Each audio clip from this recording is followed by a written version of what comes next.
Shri doctor ನಿಶ್ಚಲಾನಂದ ಸ್ವಾಮೀಜಿಯವರ ಪಾದಗಳಿಗೆ ನಮಿಸುತ್ತಾ ಶ್ರೀ ವಿಶ್ವಗುರು ಕೋಆಪರೇಟಿವ್ ಸೊಸೈಟಿ ವತಿಯಿಂದ ಈ ದಿನ ನಾವು ಬಸವ ಜಯಂತಿ ಕಾರ್ಯಕ್ರಮವನ್ನು ತುಂಬ ವಿಜೃಂಭಣೆಯಿಂದ ಆಚರಿಸಬೇಕು.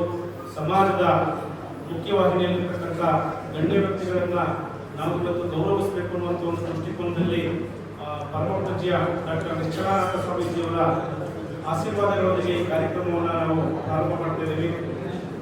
ವೇದಿಕೆಯಲ್ಲಿರ್ತಕ್ಕಂಥ ಎಲ್ಲ ಹಿರಿಯರೇ ಗಣ್ಯರೇ, ಸುಮಾರು 6 ವರ್ಷಗಳ ಹಿಂದೆ ಮಳವಳ್ಳಿ ತಾಲೂಕಿನ ಸಮಾನ ಮನಸ್ಕರೆಲ್ಲರೂ ಸೇರಿ ಏನಾದರೂ ಕೂಡ ಸಮಾಜಕ್ಕೆ ಒಂದು ಸಂದೇಶವನ್ನು ಕೊಡುವಂಥ ಉದ್ದೇಶದಿಂದ 4 ಜನರಿಗೆ ಸಹಕಾರಿಯಾಗುವಂಥ ಉದ್ದೇಶದಿಂದ ನಿವೃತ್ತ ಜಂಟಿ ಸಹಾಯಕರಾದಂಥ ಎಸ್ ಗುರುಪ್ರಸಾದ್ ಅವರ ಮಾರ್ಗದರ್ಶನದಲ್ಲಿ ಜಾತ್ಯತೀತವಾಗಿ ಬಸವ ತತ್ವದ ಆಧಾರದಲ್ಲಿ ಎಲ್ಲ ಜನಾಂಗವನ್ನು ಸೇರಿದಂಗೆ ನಾವು ಒಂದು 20 ಮಂದಿ ಸೇರಿ ಈ ಒಂದು ವಿಶ್ವಗುರು ಕೋಆಪರೇಟಿವ್ ಸೊಸೈಟಿಯನ್ನ ಜಾತ್ಯತೀತವಾಗಿ ಬಸವ ತತ್ವದ ಆಧಾರದ ಮೇಲೆ ಎಲ್ಲರೂ ಸೇರಿ ಸ್ಥಾಪನೆಯನ್ನ ಮಾಡಿದ್ವಿ.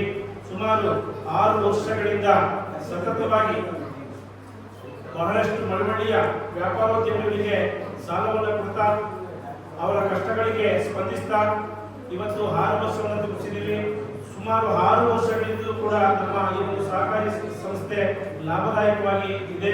ಪ್ರಸ್ತುತ ವರ್ಷದಲ್ಲಿ ನಾವು ಈ ಹಣಕಾಸು ವರ್ಷ ಏಪ್ರಿಲಿಂದ ಇಲ್ಲಿವರೆಗೆ ನಾವು 3 ಲಕ್ಷಗಳ ಲಾಭವನ್ನು ಕಂಡಿದೆ ನಮ್ಮ ಸೊಸೈಟಿ. ಈ ಆರ್ಥಿಕ ವರ್ಷದಲ್ಲಿ ಕಳೆದ ಹಿಂದಿನ ವರ್ಷ ಸರಿಸುಮಾರು 6 ಲಕ್ಷಗಳಷ್ಟು ನಾವು ಲಾಭವನ್ನು ಹೊಂದಿತ್ತು ಸೊಸೈಟಿ. ಆದರೆ ಬರೀ ಲಾಭದ ಉದ್ದೇಶದಿಂದ ಅಷ್ಟೇ ನಾವು ಸೊಸೈಟಿನ ತರಲಿಲ್ಲ, ಇದನ್ನು ಒಂದು ಸಮಾಜಮುಖಿಯಾಗಿ ತರಬೇಕು ಅಂತ ಹೇಳಿ ಕಳೆದ 6 ವರ್ಷಗಳಿಂದ ಹಲವಾರು ಕಾರ್ಯಕ್ರಮಗಳ ಮುಖಾಂತರ ಇಡೀ ಮಳವಳ್ಳಿ ತಾಲೂಕಿನಲ್ಲಿ ಒಂದು ಜನಪ್ರಿಯ ಸಹಕಾರ ಸಂಘ ಅನ್ನುವಂಥ ಹೆಸರನ್ನು ಗಳಿಸಿ ಬಹಳಷ್ಟು ಈ ಸಮಾಜದ ಮುಖ್ಯವಾಹಿನಿಯಲ್ಲಿ ಕೆಲಸ ಮಾಡ್ತಕ್ಕಂಥ ಹಲವಾರು ಗಣ್ಯರನ್ನ ಸಾಧಕರನ್ನ ಕರೆದು ಸನ್ಮಾನವನ್ನು ಮಾಡೋದ್ರ ಮುಖಾಂತರ ಅವರನ್ನ ಸಮಾಜದ ಮುಖ್ಯವಾಹಿನಿಗೆ ತರಲಿಕ್ಕೆ ನಾವು ನಮ್ಮ ಸಂಘದ ಸದಸ್ಯರು ಅತ್ಯಂತ ಆತ್ಮೀಯತೆಯಿಂದ ಕೆಲಸ ಮಾಡಿದ್ದಾರೆ. ಸುಮಾರು 100ಕ್ಕೂ ಹೆಚ್ಚು ಕಾರ್ಯಕ್ರಮಗಳನ್ನ ಈ ಸಹಕಾರಿ ಸಂಘಗಳ ಮುಖಾಂತರ ಮಾಡಿ ಓದುವಂತ ವಿದ್ಯಾರ್ಥಿಗಳಿಗೆ ಸಹಾಯ ಮಾಡ್ತಕ್ಕಂಥದ್ದು.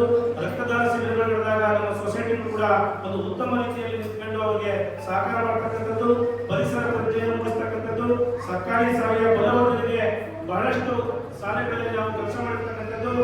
ಮತ್ತೆ ಸಮಾಜದಲ್ಲಿ ಇತರ ವರ್ಗಗಳಲ್ಲಿ ಅದು ಮಹಿಳೆಯರಾಗಿರ್ಬೋದು, ಪುರುಷರಾಗಿರ್ಬೋದು, ಒಂದು ಸಮಾಜದಲ್ಲಿ ಒಂದು ಒಳ್ಳೆಯ ಸ್ಥಾನವನ್ನು ಇಟ್ಕೊಂಡಿರ್ತಕ್ಕಂಥ ಸಮಾಜಮುಖಿಯಾಗಿ ಕೆಲಸ ಮಾಡ್ತಕ್ಕಂಥ ಹಲವಾರು ಮಹನೀಯರನ್ನ ಗುರುತಿಸಿ ಈ ಸಮಾಜಕ್ಕೆ ಅವರನ್ನ ಆಸ್ತಿಯಾಗಿ ಕೊಡೋದ್ರಲ್ಲಿ ನಮ್ಮ ವಿಶ್ವಗುರು ಸೊಸೈಟಿಯ ಪಾತ್ರ ಅತ್ಯಮೂಲ್ಯ ಅಂತ ನಾನು ಭಾವಿಸ್ತೇನೆ. ಅಷ್ಟೇ ಅಲ್ಲ, ಪ್ರಸ್ತುತವಾಗಿ ನಾವು 600 ಜನ ಸದಸ್ಯರಿದ್ದೀವಿ. ಸುಮಾರು 2,25,00,000ಕ್ಕೂ ಹೆಚ್ಚು ಸಾಲವನ್ನು ವಿತರಣೆ ಮಾಡಿದ್ದೀವಿ ಸೇರಿದವರಿಗೆ. ಮತ್ತೆ ಎಲ್ಲ ಸೇರಿದವರು ಕೂಡ ಸಾಲ ತಗೊಂಡಂತವರು ಕೂಡ ಉತ್ತಮವಾಗಿ ಸಹಕಾರಿ ಸಂಘಕ್ಕೆ ಕಟ್ತಾ ಇದ್ದಾರೆ. ನಮ್ಮ ಸಹಕಾರಿ ಸಂಘ ಇದನ್ನು ಬೆಳೆಸಬೇಕು ಮತ್ತು ಇದು ಜನಾನುರಾಗಿಯಾಗಿದೆ.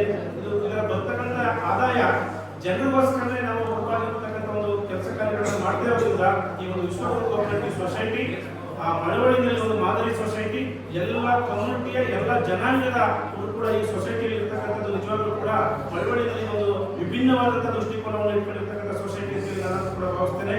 ಅದರಲ್ಲೂ ಕೂಡ ನಮ್ಮ ಎಲ್ಲ ನಿರ್ದೇಶಕರು ಬಹಳ ಶಕ್ತಿ ಮೀರಿ ಕಳೆದ 6 ವರ್ಷಗಳಿಂದ ಸತತ ಕಾರ್ಯಕ್ರಮಗಳು ಮತ್ತೆ ಜನಕ್ಕೆ ಅನುಕೂಲ ಆಗ್ತಕ್ಕಂಥ ಹಲವಾರು ಕಾರ್ಯಕ್ರಮಗಳನ್ನು ನಾವು ಮಾಡ್ತಾ ಬಂದಿದ್ದೀವಿ. ಅದರ ಭಾಗವಾಗಿ ಇವತ್ತು ಎಷ್ಟೋ ಸೊಸೈಟಿಗಳು ಪ್ರಾರಂಭವಾಗ್ತವೆ, 2 ವರ್ಷ 3 ವರ್ಷ ರನ್ ಆಗ್ಲಿಕ್ಕಾಗಲ್ಲ. ಆದರೆ 6 ವರ್ಷಗಳಿಂದ ಸತತವಾಗಿ ನಾವು ಲಾಭವನ್ನು ಕಂಡು ಆ ಲಾಭವನ್ನ ಒಂದು ಒಳ್ಳೆಯ ಸತ್ಕಾರ್ಯಗಳಿಗೆ ವಿನಿಯೋಗ ಮಾಡ್ತಕ್ಕಂಥ ಒಂದು ಸುವರ್ಣ ಅವಕಾಶ. ಅದರ ಭಾಗವಾಗಿ ನಾವು ಬಸವ ಜಯಂತಿ ಕಾರ್ಯಕ್ರಮದಲ್ಲಿ ಬಹಳಷ್ಟು ಸಾಧಕರನ್ನ ನಾವು ಗುರುತಿಸಬೇಕು ಮತ್ತು ಒಂದು ಒಳ್ಳೆಯ ಕಾರ್ಯಕ್ರಮವನ್ನ ಈ ಒಂದು ಬಸವಣ್ಣನ ಹೆಸರಲ್ಲಿ ಮಾಡಬೇಕು ಅಂತ ಹೇಳಿ ನಾವು ಎಲ್ಲ ಪದಾಧಿಕಾರಿಗಳು ತೀರ್ಮಾನ ಮಾಡಿ ಇವತ್ತು ಈ ಬಸವ ಜಯಂತಿ ಕಾರ್ಯಕ್ರಮವನ್ನ ನಾವು ಆಚರಣೆ ಮಾಡ್ತಾ ಇದ್ದೀವಿ. ಹಾಗಾಗಿ ಇದೊಂದು ನೂತನವಾದಂತಹ ಸೊಸೈಟಿ ಈ ಒಂದು ಮುಂದಿನ ದಿನಗಳಲ್ಲಿ ಇದನ್ನ ಜಿಲ್ಲಾ ಕೇಂದ್ರಕ್ಕೂ ವಿಸ್ತರಿಸತಕ್ಕಂಥ ಕೆಲಸ ಕಾರ್ಯಗಳನ್ನ ನಾವು ಮಾಡ್ತಕ್ಕಂಥ ಒಳ್ಳೆಯ ಕೆಲಸಗಳನ್ನ ಜಿಲ್ಲಾ ಕೇಂದ್ರಕ್ಕೂ ವಿಸ್ತರಣೆ ಮಾಡ್ತಕ್ಕಂಥ ನಿಟ್ಟಿನಲ್ಲಿ ನಾವು ಈ ಒಂದು ಸೊಸೈಟಿಯನ್ನ ಮುಂದಕ್ಕೆ ಕೊಂಡೊಯ್ತೀವಿ. ಈ ಸೊಸೈಟಿ ಸರ್ವ ರೀತಿಯಲ್ಲಿ ಒಂದು ಸಾಮಾಜಿಕ ಕಾರ್ಯದಲ್ಲಿ ಯಾವತ್ತೂ ಕೂಡ ಮಳವಳ್ಳಿಯಲ್ಲಿ ಮುನ್ನುಡಿಯನ್ನು ಬರೀತಾ ಇದೆ. ಆ ಮುನ್ನುಡಿಗೆ ನಮ್ಮ ಎಲ್ಲ ಪೂಜ್ಯರ ಸಹಕಾರ ಬೇಕು ಅಂತ ಹೇಳಿ ನಾನು ಭಾವಿಸ್ತಾ ಈ ಒಂದು ಪ್ರಾಸ್ತಾವಿಕ ನುಡಿಯನ್ನು ಆಗಲಿಕ್ಕೆ ಅನುವು ಮಾಡಿಕೊಂಡಂತ ತಮ್ಮೆಲ್ಲರಿಗೂ ಕೂಡ ವಂದಿಸಿ ನನ್ನ ಮಾತುಗಳನ್ನ ಮುಕ್ತಾಯ ಮಾಡ್ತೇನೆ.